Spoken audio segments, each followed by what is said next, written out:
Eu quero ler o texto, haja vista que eu estou falando para uma geração atual, que está no capítulo 20 do Evangelho segundo escreveu São Mateus.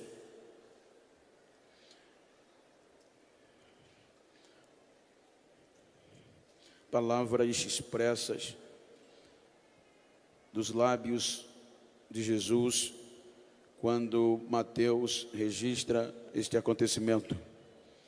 O texto está escrito: porque o reino dos céus é semelhante a um homem pai de família, que saiu de madrugada a salariar trabalhadores para a sua vinha, e ajustando com os trabalhadores a 1 denário por dia, mandou-os para a sua vinha.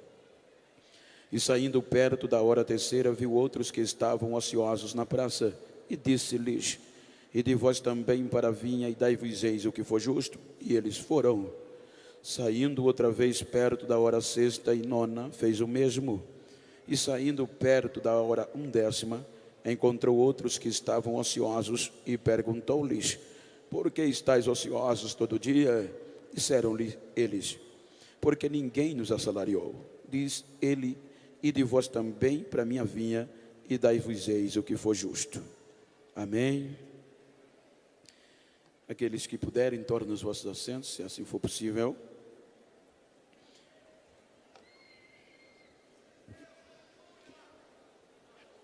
Enquanto tomo este texto para transmitir uma palavra motivadora, estimuladora, e para isso eu quero falar-lhes sobre adoradores da última hora.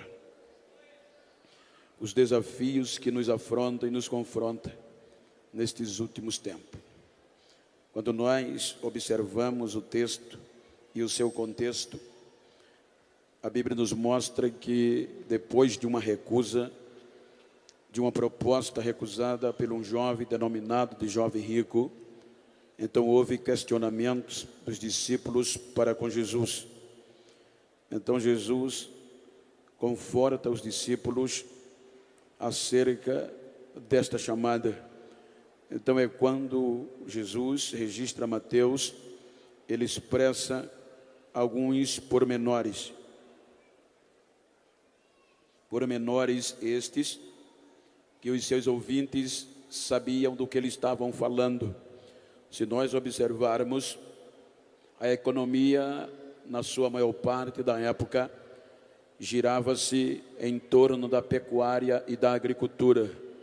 Então, o que Jesus está mencionando, ele está tomando os 5 períodos de um dia, em um contexto de um calendário normal, para explicitar os desafios e a história que nos trouxe aqui. Se nós observarmos, vejam que ele menciona 5 horários, e nós sabemos que no contexto da época, o dia judaico era contado de 6 da manhã às 6 da tarde. Portanto, Jesus apresenta a princípio o horário da madrugada. Ele mostra aos seus discípulos que aqueles que deixaram pai, mãe, filho, mulher, esposo por amor a ele, nunca seriam decepcionados acerca das recompensas, porque um dos apóstolos perguntou ao Senhor: nós que deixamos tudo para te seguirmos, o que ganharemos? Então ele disse: nesta vida 100 vezes tanto, e ainda extra a vida eterna. Então ele entra no contexto da história da igreja, na história da queda do homem e de adoradores que, quando achavam-se que não tinha mais jeito, eles permaneceram adorando através das gerações e através das dificuldades. Se nós observarmos o primeiro horário, se nós observarmos os primeiros desafios, nós vamos deparar-se com o horário da madrugada. Vejam, aqui eu estou, e com certeza aqui também é movido grande parte da economia por questão rurícola. aonde a cana-de-açúcar dá-se para notar, além das indústrias, ela também tem um peso na economia. Haja vista que a empregabilidade é bem maior. Quando nós observamos o contexto da madrugada, eu faço questão de mencionar, ele exige mais coragem, é mais desafiador, porque é abrir caminhos. Eu, a partir dos 12 anos de idade, eu comecei a cortar cana, porém, o meu pai saía de 4 horas da manhã, ainda escuro, para abrir, chamava-se eito, porque eu não ia na madrugada, porque o risco era maior. Então, minha mãe preparava o café para que eu levasse, e eu saía de 6 da manhã. Se nós observarmos o horário da madrugada, é o horário que existe mais dificuldade, é mais desbravador. Então é o que Cristo começa a mostrar, segundo um contexto teológico, acerca da história da igreja, e mencionando o peso de adoração e de comprometimento que está sobre esta geração. Se nós observarmos, desde a queda do homem, foi frustrante. A Bíblia diz que quando o homem pecou, a perspectiva era desfavorável, pois o homem, ele não tinha capacidade de retornar-se a Deus. Quando nós observamos, ao passar do tempo, o homem expulso da presença de Deus, destituído da presença de Deus, sem perspectiva de adoração. O entanto, é que quando o escritor aos Hebreus, ele faz menção do Velho Testamento, capítulo 11, ele estimula a sua geração, tomando exemplo do Antigo Testamento. Se nós observarmos o livro dos Hebreus, a partir do capítulo 11, ele está mencionando de homens e mulheres que por meio da fé adoraram a este Deus. Veja que no meio do caos, que tinha tudo para não adorar, ele menciona e faz uma relação. Ele diz que por meio desta fé, Abel ofereceu o melhor sacrifício do que Caim. Ele continua dizendo que por esta mesma fé, desde o horário remoto, alguém sempre estava adorando a Deus e andando com Deus. Ele diz que por esta mesma fé, Enoque também andou com Deus e foi transladado, porque Deus os transladou. Quando ele faz menção do Antigo Testamento, ele diz que Abraão, ele ouvindo, recebendo a proposta e a promessa e a chamada, mesmo sem saber para onde ia, ele acreditou e foi por meio da fé. Então ele diz que a própria Sara também acreditou na esperança de que Deus iria lhe dar um filho. Porém, ele diz que todos estes morreram sem ver a promessa, mas não desistiram, porque tinha esperança desta promessa maior, vivendo na terra, sabendo que era peregrino e tinha uma terra celestial a esperar. Quando ele continua o texto, ele diz que por esta mesma fé, Isaac abençoou os seus 2 filhos, Jacó e Esaú, acerca das coisas futuras. Quando ele faz menção, ele diz que Jacó, já sendo velho, já encostado no seu bordão, ele abençoou os 2 filhos de José acerca das coisas futuras. Ele, pai de Jacó, ele chega em Moisés e ele mostra que Moisés já era grande. O texto diz, Moisés já grande, com livre-arbítrio, com potente decisão, ele recusou, ele não quis ser chamado filho da filha de Faraó, a maior autoridade politicamente e economicamente da época, mas não quis. Ele antes preferiu ser maltratado com o povo de Deus do que gozar de um pouco do pecado. Ele recusou, ele preferiu o vitupério de Cristo do que os tesouros do Egito. Ele escritou os Hebreus, continua dizendo que por esta mesma fé, homens desbravaram o horário da madrugada em um contexto de decisão e de escolha. A escolha era de livre-arbítrio. Ele continua dizendo que depois de Moisés, ele diz que agora Raabe, a prostituta, não pereceu com o Jericó, mas porque escondeu os espias, Deus a conservou por meio da fé. Ele diz que falta-me tempo para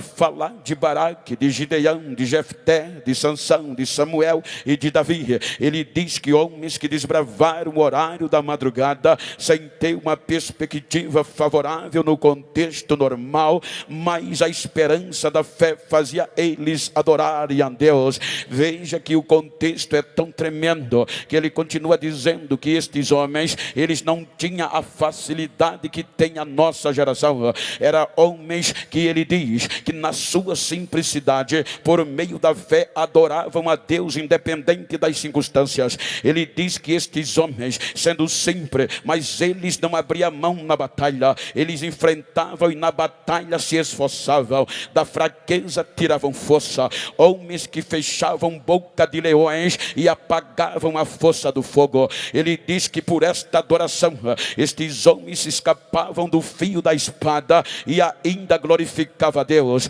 Ele diz que por esta mesma adoração, estes homens não tinham apartamento na época dele, nem moravam em condomínio, mas mesmo assim, morando nas cavernas, nos buracos da terra, eles não paravam de adorar a Deus por meio da fé. Eles não tinham sapato luxuoso, ele não usava terno da Tommy nem da Ralph Lauren, era vestido de pele de carneiro e de ovelha. E ele diz, muitos deles foram esbufeteados, cerrados pelo meio, maltratados e folados vivos, mas não desistiam. Eram homens que adoravam, que ele diz que o mundo não era digno desses homens pisando na terra. Olha o que é que ele diz. Ele diz que estes homens, por meio da fé, esta geração da madrugada, mesmo assim, ela não desistiu de adorar, e pela fé eles alcançaram bom testemunho diante de Deus. Portanto, o texto diz que os trabalhadores da madrugada, a geração da madrugada, mesmo alcançando bom testemunho diante de Deus, ainda não entraram na promessa. Por quê, pastor? Porque o próprio Deus não permitiu que eles entrassem sem a gente, sem uma geração futura, porque Deus tinha coisa maior e melhores para a nossa geração. Então os trabalhadores da madrugada, veja que o último trabalhador da madrugada se chama Malaquias, na base do Antigo Testamento, e Malaquias termina a profecia dele, anunciando que o sol ia nascer, viria dias de ajuste e de conserto. Olha o que é que ele diz no capítulo 4: o dia do Senhor virá, e ele virá terrivelmente. Ele virá como um fogo devorador. Que todo que comete a soberba e a iniquidade será queimado feito palha. Ele virá como lavandeiro, ele limpará toda a imundícia e deixará tudo limpo. Mas ele diz, mas para vós que temei o meu nome, nascerá o sol da justiça, e ele vem trazendo salvação debaixo das suas asas. Termina o horário da madrugada. Acharam que Deus tinha desistido do ser humano, o sistema era cruel, era esse sistema. Agora entra 400 anos sem Deus falar, alguma coisa. Nesses 400 anos, sem Deus se manifestar a Israel, então agora acontece coisas extraordinárias. Deus no silêncio continua trabalhando, aproveitando para o sol nascer. Então a Bíblia diz, e a história enriquece, que neste período de silêncio intestamentário de 400 anos, a coisa mudou no mundo antigo. O Império Grego Macedônio, liderado por Alexandre o Grande, ele helenizou todo o mundo antigo. Haja vista que Alexandre foi um grande conquistador, e como agora o grego, a língua principal de todo mundo. Mas agora Deus trabalha no berço cultural através de Alexandre o Grande. Quando Alexandre o Grande heleniza todo aquele mundo com a língua grega, então vem o Império Romano, o mais forte império que já existiu. O Império Romano subjuga o Império Grego Macedônio no momento do silêncio entre a madrugada e o nascer do sol. Porém, agora os romanos subjugam o Grego Macedônio e liberta das guerras, porque as guerras eram constantes, e por meio da Pax Romana a paz estabeleceu. Quando a paz reinava, quando o mundo estava calmo, agora acontece algo surpreendente. O dono da vinha sai à terceira hora, o horário de 6 às 9 da manhã. E quem é que aparece? Agora Deus resolve começar o reconhecimento. A Bíblia diz que apareceu no YouTube um certo pregador, apareceu no Facebook um certo pregador. Não, a Bíblia diz que apareceu no deserto da Judeia João Batista pregando o evangelho de arrependimento. João Batista entra dizendo: arrependei-vos e creide no evangelho, porque o machado já está posto à raiz da árvore. Aqueles que não produzirem frutos dignos de arrependimentos serão cortados e jogados no fogo. João Batista entra no anonimato, e é nesta última hora, quem crê comigo que Deus não depende de modernidade, de YouTube, de Facebook, quem crê comigo que Deus ainda levanta uma geração no meio do deserto para fazer a diferença. Então João Batista entra. Imagina, se fosse Genival Bento, eu queria começar dentro de Jerusalém, que era o centro religioso. Eu queria começar num contexto favorável da Judeia. Agora João Batista começa no deserto. Amados, a unção é quem faz a diferença. Ora, João Batista pregava no deserto, descalço. O sandália era de couro, não tinha sapato brilhoso. O terno era raquinho, era feito de pele de animal, um cinto de ouro. Ele pregava com tanta autoridade que agora ele impacta o palácio, o sistema. Então, dentro deste contexto, as pessoas eram quem saía de Jerusalém por causa de um adorador que estava pregando no deserto. A adoração a Deus faz isso. Ela faz a comunidade sair da cidade para ir para o deserto. E quando as pessoas chegavam no deserto, já chegavam clamando. Aí ele gritava: raça de víbora, quem vos ensinou a fugir da ira vindoura? E as pessoas acreditavam e eram batizadas por ele no Rio Jordão. Aí o sistema disse: vamos acabar com ele, vamos acabar, vamos tirar, porque neste meio de 400 anos os irmãos hão de convir que agora levantou-se um grupo forte dentro dos judeus, chamado de fariseus. Era o mais alto grupo intelectual de elite do povo de Deus. Foram os fariseus, formado de gente graúda, formada de personalidade do conhecimento. Criaram a lei oral, o Talmud. Eles agora defendiam a lei escrita e a lei oral. A lei oral era que os fariseus ensinavam as tradições ao povo de Israel. O que eu acho lindo é que a história diz que agora cada mestre deste tinha um talmidim. O que é um talmidim? Um discípulo. Diz a história que em todo Israel a criança começava a estudar com 6 anos de idade acerca da lei de Deus. Era a escola primária. Então durante 4 anos a criança era catequizada acerca dos 5 livros de Moisés, a Torá ou Pentateuco. Quando completava 10 anos, a criança já tinha decorada os 5 livros da lei. Agora havia uma seleção.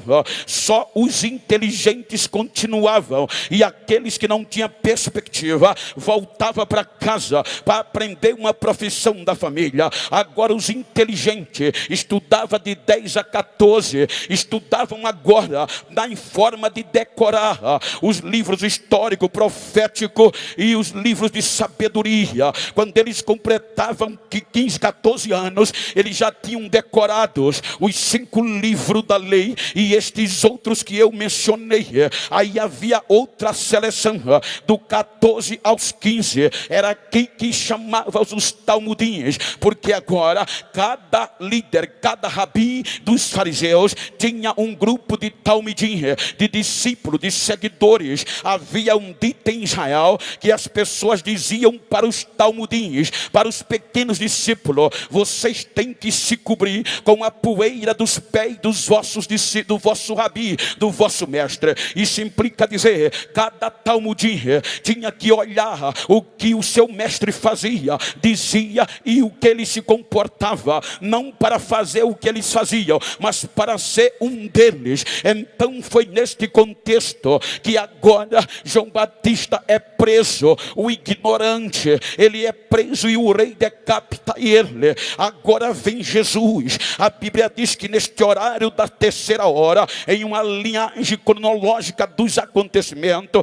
aí a Bíblia diz que quando Jesus soube que João estava preso, ele começa a pregar o evangelho. E olha que Jesus começa com 29 anos. Ele já tinha passado por todo este treinamento e esta leitura. Ou seja, Jesus já despertou. Quando ele completou 10 anos, ele já tinha a lei decorada como judeu. Ele foi selecionado como inteligente e continuou. O que chamou a atenção, o que ele fez que nenhum fez, é que com 12 anos foi sabatinado. Então a Bíblia diz que ele já tinha toda a Bíblia decorada e ainda ensinava os doutores, os escribas, que arregalaram os olhos, que tanto vem tanta sabedoria. Quando ele completa 29 anos, ele já era mais inteligente do que os inteligentes dos inteligentes. Não é à toa, irmãos, que os fariseus respeitavam ele. Vejam que até os fariseus o chamavam de mestre. O próprio Simão chamava ele de mestre. Não era fácil chegar em Jerusalém e fazer o que ele fez, a não ser que não fosse respeitado. Ele saía lá na beira do mar e começou a juntar os seus talmidins, os seus discípulos, para aprender aos pés dele. Era honra para qualquer homem e qualquer jovem ser escolhido pelo mestre dentro de Israel. Por isso que eles deixavam emprego, deixavam a rede, largava tudo para aprender. Era honra acima de todas as honras. Mas Jesus entra combatendo, porque os talmudins dos fariseus e os próprios fariseus ensinavam, mas não cumpria. Eles colocavam carga nos talmudins que ninguém podia suportar. Os fariseus, os mestres judeus, eles estavam preocupados com o exterior e não para o exterior. Então Jesus bate de frente quando disse: vocês estão errados, vocês parecem uma sepultura, por fora é bonitinho, mas por dentro estão apodrecidos. Vocês estão botando carga no povo que não pode cumprir. Ele olha para os seus e diz: então vinde a mim, todos vós que estão cansados e oprimidos, e eu vos aliviarei. Aprendei de mim que o meu fardo é manso, é leve. Então Jesus vai chamando os seus discípulos e dizendo que os fardos dos mestres fariseus eram pesados demais, mas ele vem arrebentando. Ele agora começa com os seus discípulos dentro do horário da terceira hora. Vejam o que é que ele faz.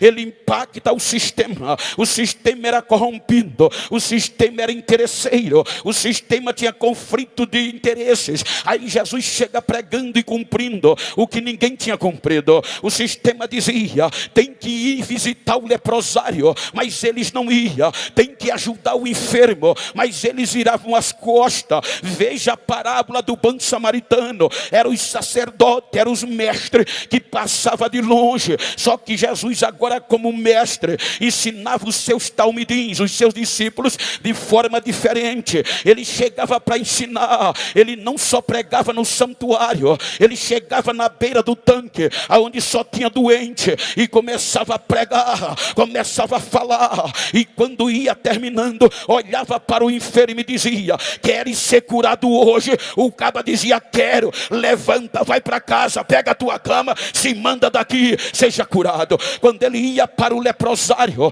os leprosos passavam perto dele. Enquanto os rabínicos judaicos fugiam, Jesus parava para atender. Os leprosos chegavam dizendo: mestre, se tu queres, pode me limpar. Ele virava e dizia: eu quero, seja limpo agora. E a lepra desaparecia. Ele impactava o sistema de uma hora para outra, e isso incomodou. Aí o sistema disse: esse homem é forte, esse cabo é inteligente, está nos perturbando, vamos matá-lo para que ninguém queira segui-lo, para que não haja outros feito ele. Então vamos matá-lo de uma morte terrível, para colocar temor na nova geração. Então a Bíblia diz que Jesus se entrega por amor a nós. Jesus vai à cruz. Agora imagina o processo. O que era que os rabinos e os sacerdotes decidiram? Nós temos que condenar ele, o pior tipo de morte,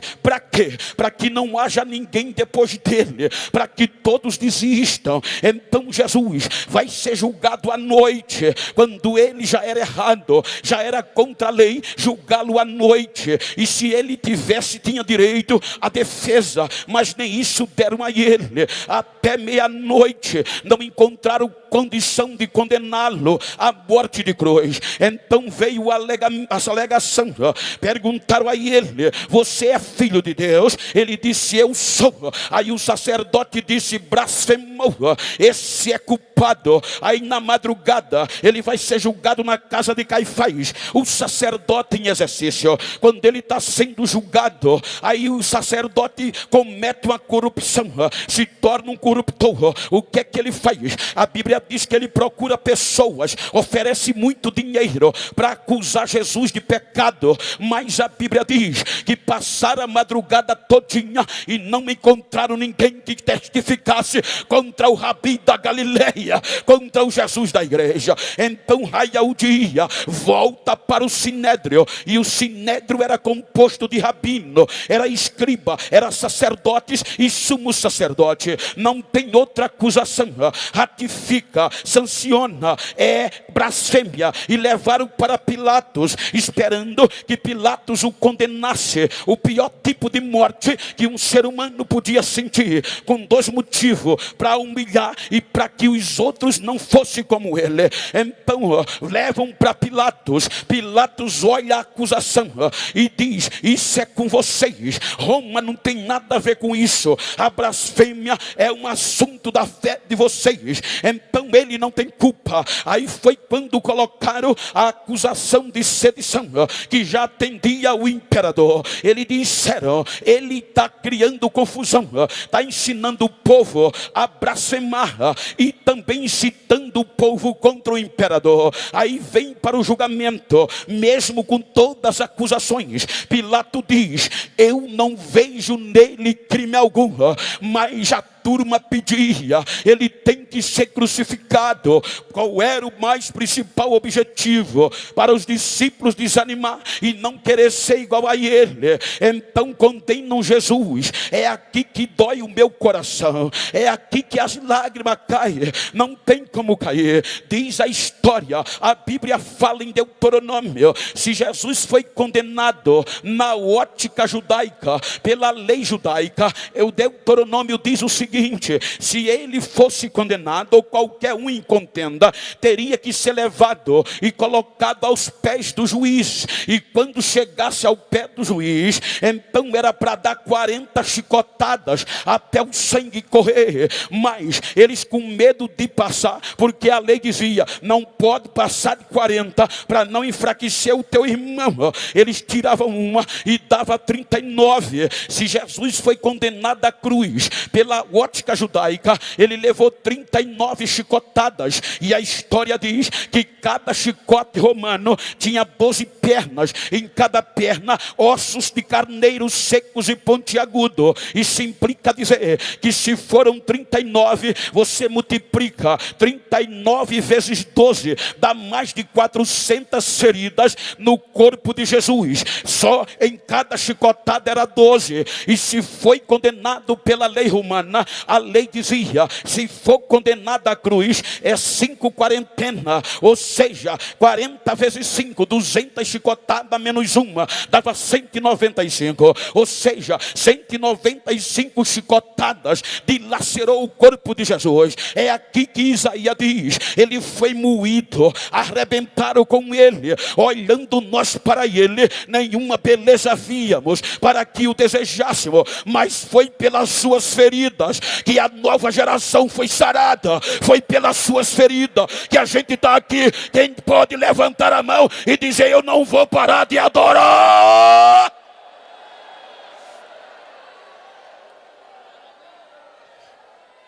Levam ele à cruz, achando que terminou o horário das 3ª hora.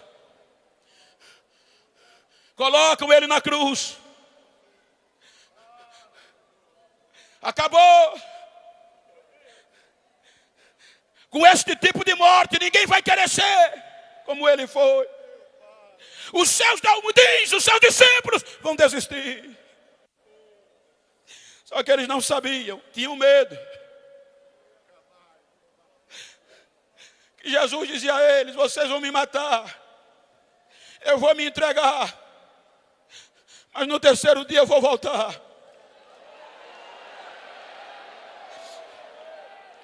Crucificam Jesus, coloca num túmulo novo, põe a pedra fechando a porta da entrada do túmulo, lacra com o selo real, e ainda com medo, vão para o governador.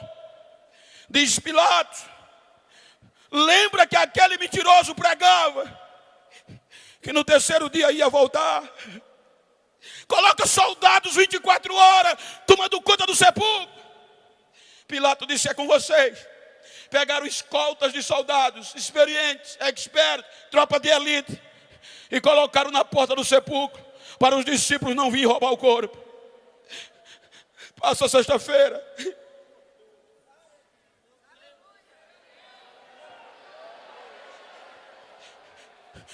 e os seus talmudins, os seus discípulos, desanimados, o sistema dizia: eles vão desistir.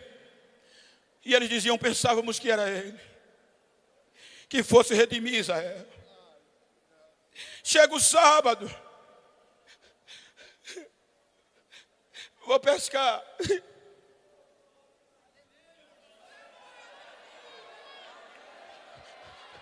Manhã do domingo, 2 anjos em tocha de fogo descem do céu. A Bíblia diz que os soldados desmaiaram de tanta glória que viram.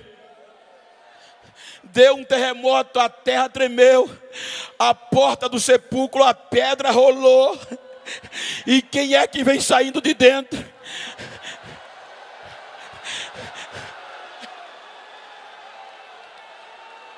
O pregador voltou, o mestre voltou. Aí Maria já ia embalsamar. Quando Maria viu aquilo, gritou: Raboni, meu mestre, Raboni, sou eu mesmo. Ele está vivo, ele já voltou, ele ressuscitou, ele ressuscitou.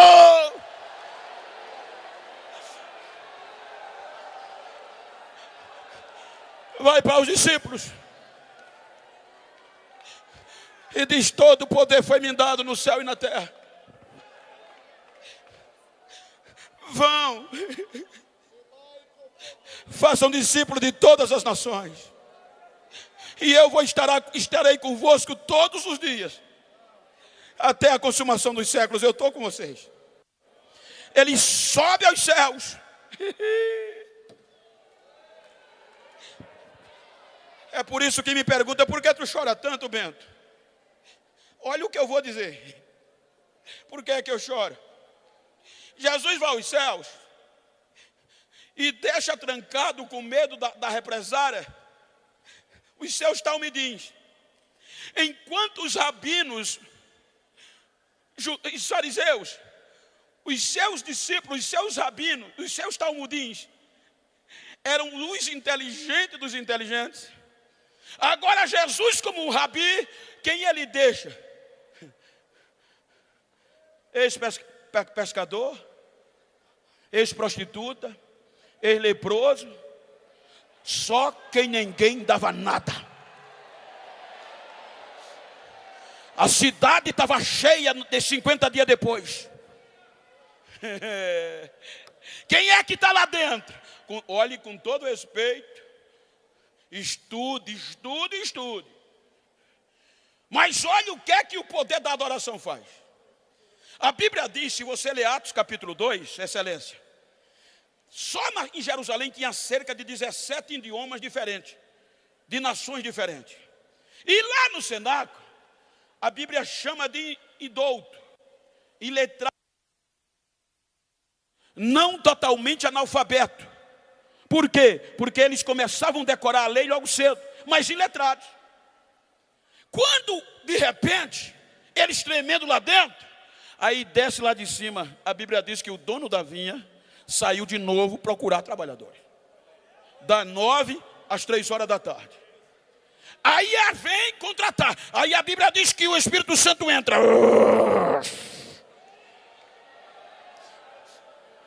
Aí aquele grupo de semi-analfabeto começa a falar línguas dos países que estavam lá dentro. A adoração faz isso. Aí perturbou a cidade, que Lucas era um epígrafo de primeira. Ele era formado, era um acadêmico de primeira.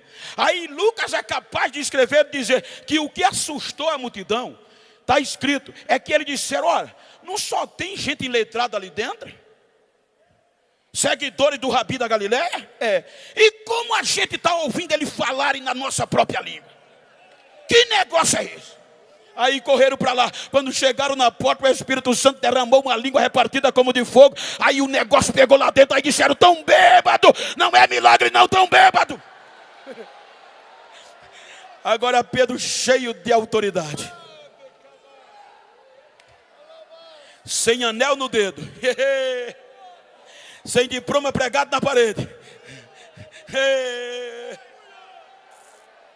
sem WhatsApp, sem Facebook, mas marca no joelho e calo na testa.